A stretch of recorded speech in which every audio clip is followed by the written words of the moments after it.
Bismillahirrahmanirrahim. Assalamualaikum warahmatullahi wabarakatuh. Kebawah Dulia Maha Mulia Paduka Seri Baginda Sultan Haji Hassan Al-Bolkiah Muazzuddin Wad Daulah Ibni Almarhum Sultan Haji Omar Ali Saifuddin Sa'adul Khariwuddin Sultan dan Di-Pertuan Negara Brunei Darussalam berangkat tiba di London, United Kingdom bagi menghadiri istiadat pemakaman negara bagi Her Majesty Queen Elizabeth II yang berlangsung hari ini di Westminster Abbey. Keberangkatan tiba ke bawah Dulia Maha Mulia di lapangan terbang antarabangsa Stansted dijunjung oleh Mr. Simon Bryce, Deputy Lieutenant selaku wakil pribadi His Majesty King Charles III.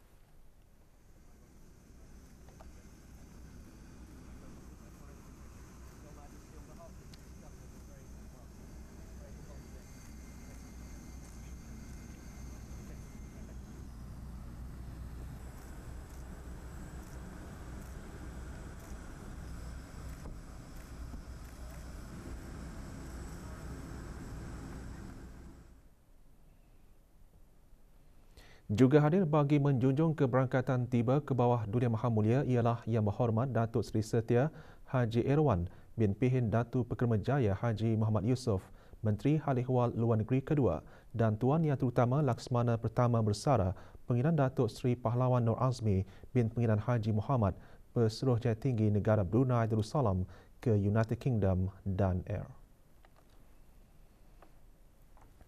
Pada sebelah malam ke bawah Dulia Maha Mulia Paduka Seri Baginda Sultan dan Di-Pertuan Negara Brunei Darussalam berangkat menghadiri majlis resepsi yang dihoskan oleh His Majesty King Charles III dan Her Majesty Queen Consort Camilla di Buckingham Palace, London, United Kingdom. Berangkat mengiringi ke bawah Dulia Maha Mulia Paduka Seri Baginda Sultan dan Di-Pertuan Negara Brunei Darussalam ialah Dulia Teramat Mulia Paduka Seri Pengiran Muda Abdul Matin.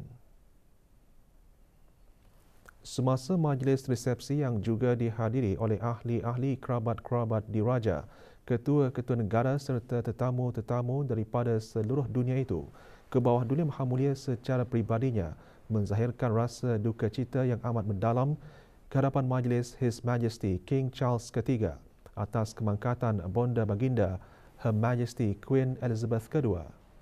Seluruh rakyat dan penduduk negara Brunei Darussalam juga turut berduka cita atas kemangkatan seorang ratu yang berwibawa dan unggul dari segi budi pekerti.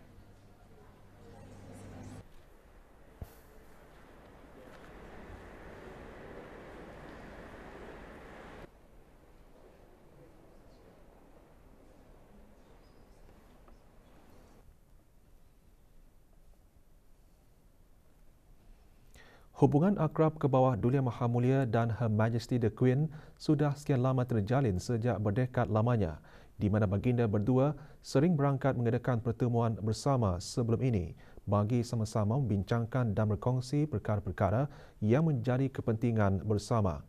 Semasa majlis tersebut juga ke bawah Dulia Maha Mulia berkesempatan menghadiri satu sesi bersama His Majesty King Charles III dan Her Majesty Queen Consort Camilla. Sesi tersebut turut disertai oleh ke bawah Dulia Maha Mulia Raja Abdullah II Ibnu Al-Husain Raja Jordan, ke bawah Dulia Maha Mulia Maharaja Naruhito Maharaja Jepun dan Tuan Yang Terutama Joseph R. Biden Jr. Presiden Amerika Syarikat. Selepas kemangkatan Her Majesty Queen Elizabeth II, His Majesty King Charles III dimasyhurkan menjadi King of the United Kingdom of Great Britain and Northern Ireland yang baharu. Status harian normal baharu COVID-19, 3 kes berada dalam kategori 4 iaitu memerlukan bantuan oksigen dan di bawah pemantauan rapi.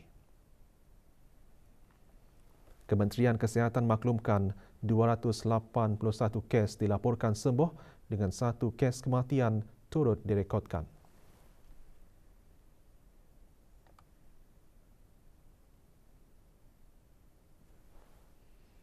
Jumlah keseluruhan pemberian 2 dos vaksin COVID-19 bagi kanak-kanak berumur 5 hingga 11 tahun 84.8%. Bagi remaja berumur 12 hingga 17 tahun yang mendapat 3 dos vaksin 61.3% dan liputan bagi rakyat dan penduduk negara ini yang mendapatkan 3 dos vaksin 78.3%.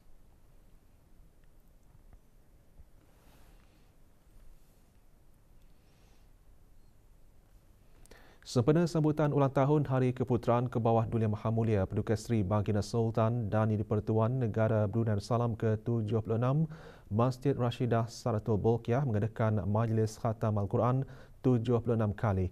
Majlis berlangsung di masjid berkenaan di Kampung Sungai Akar.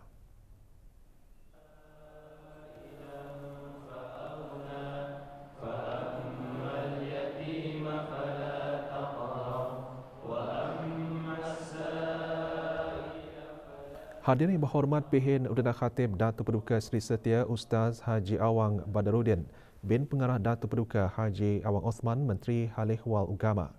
300 peserta berjaya mengkhatamkan bacaan Al-Quran yang terdiri daripada 200 peserta lelaki dan 100 perempuan. Majlis antara lain bertujuan mengimarahkan masjid tersebut dan menjalinkan kerjasama dan hubungan silaturahim antara penduduk persekitaran dan jemaah serta jawatan kuasa takmir masjid.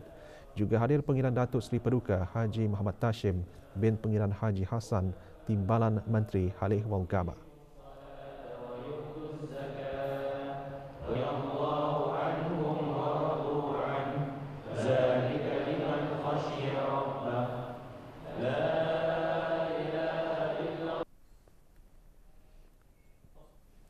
Majlis seumpamanya juga diadakan oleh mantan penuntut-penuntut pusat tingkatan 6 PTE Jalan Muara tahun 1975 hingga 1978.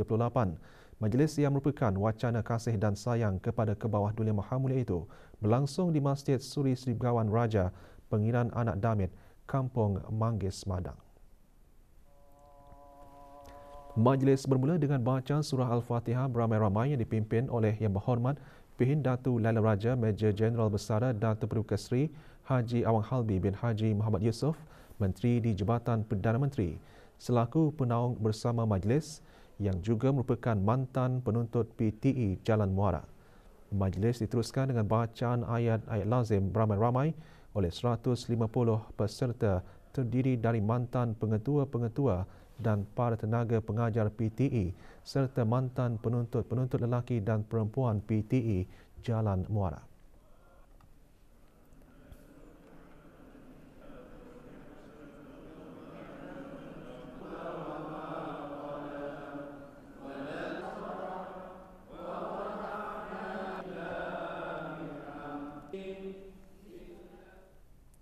Pertandingan menghafaz Al-Quran adalah salah satu inisiatif untuk menarik minat dan galakan mencintai Al-Quran.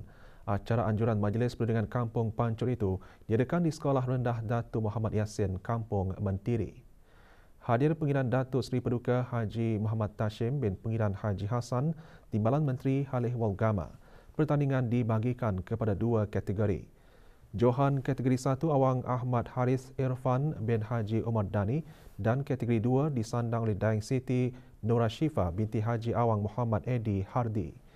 Majlis juga diserikan dengan tazkirah yang antara lain menyentuh mengenai kelebihan Al-Quran dan menghafaznya.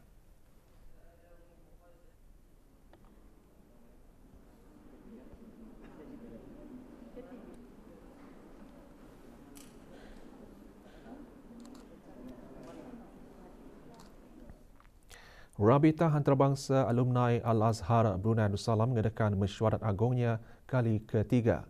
Mesyuarat berlangsung di Universiti Islam Sultan Sharif Ali, Unisa.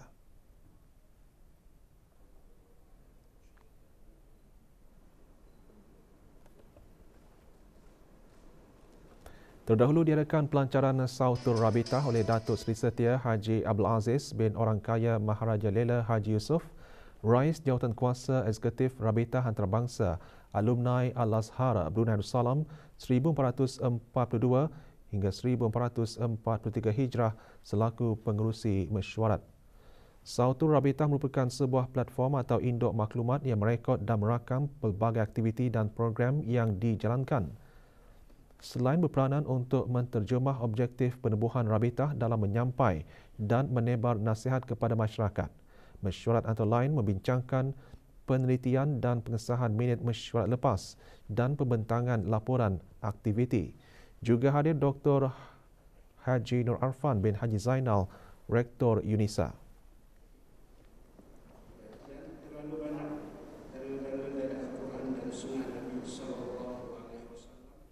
Majlis pengundian dan pemilihan calon Ketua Kampung Kasat dan Kampung Lumapas B diadakan di dua tempat berasingan. Pengundian dan pemilihan calon Ketua Kampung Kasat diadakan di Masjid Kampung Kasat. Hadir Awang Misli bin Haji Abdul Karim, Pegawai Daerah Brunei dan Muara. Dalam ucapannya, Pegawai Daerah Brunei dan Muara antara lain berkata, selaku pemimpin masyarakat setempat, Ketua Kampung perlu memiliki beberapa ciri yang khusus, antaranya amanah, adil dan berakhlak. 3 calon bagi mengisikan kekosongan jawatan tersebut iaitu Awang Johairi bin Haji Bakar, Awang Zamrin bin Haji Ibrahim dan Awang Haji Irifin bin Haji Muhammad Yusof. Sementara itu, pengundian dan pemilihan calon Ketua Kampung Lumapas B diadakan di Sekolah Agama Lumapas. Hadir Awang Amirul Hafizan bin Haji Muhammad, penolong pegawai daerah Brunei dan Muara. Calon tunggal bagi mengisikan kekosongan jawatan tersebut, Awang Muhammad Ali bin Tanjong. Setuju. Setuju. Setuju. Syiar Islam di negara Brunei Darussalam terus berkembang apabila seorang lelaki berbangsa Dusun Kedazan memeluk agama Islam. Majlis diadakan di sebuah rumah persendirian di Kampung Pengkalan Batu.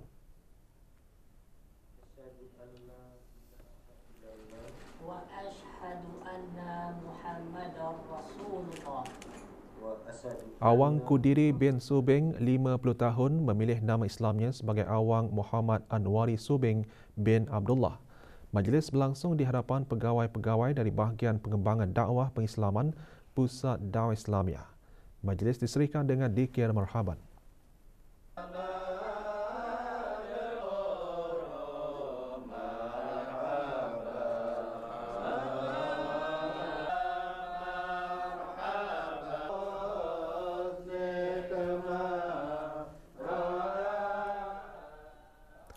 Program Sinar Belia Niaga merupakan sesi perkongsian yang memberi peluang, semangat dan motivasi kepada para belia yang mempunyai perniagaan secara kecil-kecilan maupun yang mempunyai keinginan untuk membuat perniagaan dengan pelbagai cara.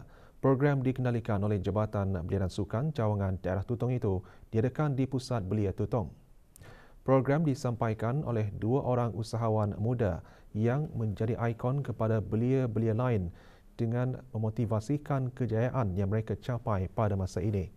Program sempena sambutan Hari Belia Kebangsaan antara lain bertujuan memupuk semangat dan motivasi belia dalam menceburi bidang perniagaan dan menimba ilmu perniagaan secara lebih meluas. So my journey a little bit more interesting because I'm of Brunei population. I mean, you don't know much about estate planning, like will writing or any moment. It's a very special moment. It's the last moment with our loved one as well. We shouldn't be like.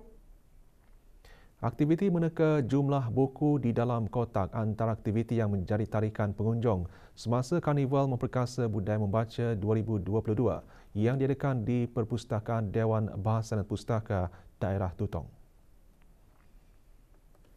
Pelbagai kegiatan dan aktiviti disusun termasuk sudut bacaan kanak-kanak, pameran 30 tahun perpustakaan, sukan ria serta jualan dan pameran daripada Majlis Perundingan Kampung dan Pusat Kegiatan Warga Emas.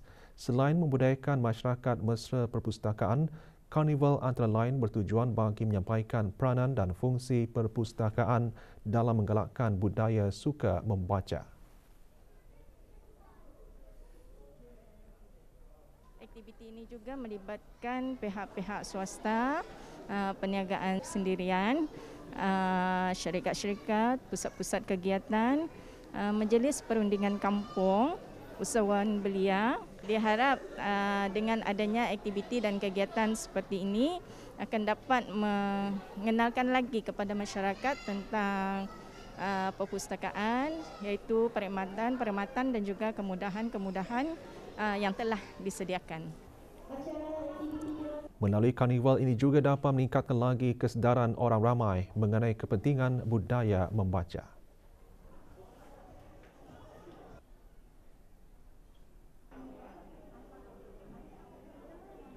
Boleh mengisi waktu lapang anak-anak pada hari Ahad ini sambil mendekatkan diri mereka kepada budaya membaca. Bukan saja membaca, macam mana ya, MPK Supuna tu bawa barang-barang, macam impress lah dapat belajar barang-barang macam mana ni.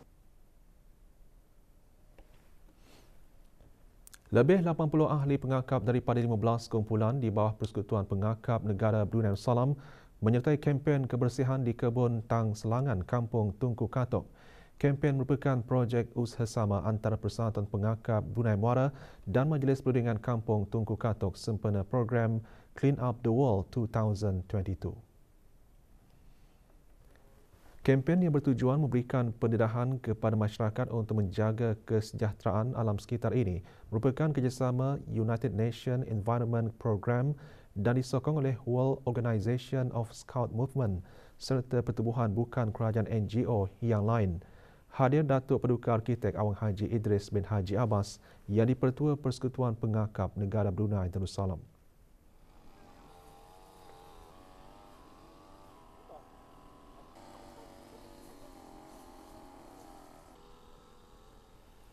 Berita sukan sempena Bulan Demensia Sedunia, Demensia Brunei, Kementerian Kesihatan dan Kementerian Kebudayaan Belia dan Sukan mengadakan acara Memory Walk. Acara berlangsung di Taman Haji Semuda Omar Ali Saifuddin di Ibu Negara. Sukacita saya merasmikan Memory Walk 2022. Perasmiannya disempurnakan oleh Dayang Hajah Nur Ashikin binti Haji Johari Setiausaha Tetap Kemasyarakatan Kementerian Kebudayaan Belia dan Sukan. Acara sejauh 3 km itu disertai oleh lebih 300 orang.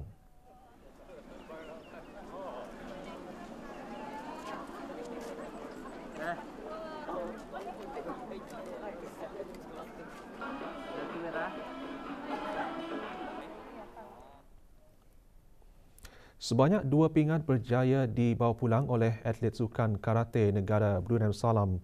Malam tadi, kontingen negara yang terdiri daripada pasukan karate dan wushu kembali ke tanah air selepas berada di Kuala Lumpur, Malaysia bagi mengikuti Sukan Malaysia Sukma ke-20. Berada di lapangan terbang antarabangsa Brunei bagi meraihkan kepulangan atlet, Pengiran Muhammad Amir Rizal bin Pengiran Haji Mahmud Setiausaha Tetap Kesukanan Kementerian Kebudayaan Belia dan Sukan. Dari 2 pingat yang diraih, 1 pingat perak diperoleh dalam acara kata individu wanita dan 1 pingat gangsa bagi acara kata lelaki berpasukan.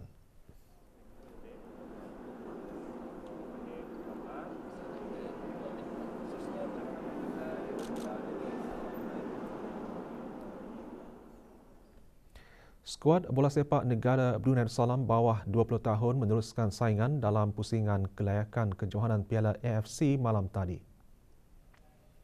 Dalam perlawanan yang berlangsung di Stadium Dolan Omar Zakov, Kyrgyzstan, skuad negara tewas kepada tuan rumah Kyrgyzstan 0-6. Perlawanan ini merupakan perlawanan terakhir negara dalam kejohanan kali ini.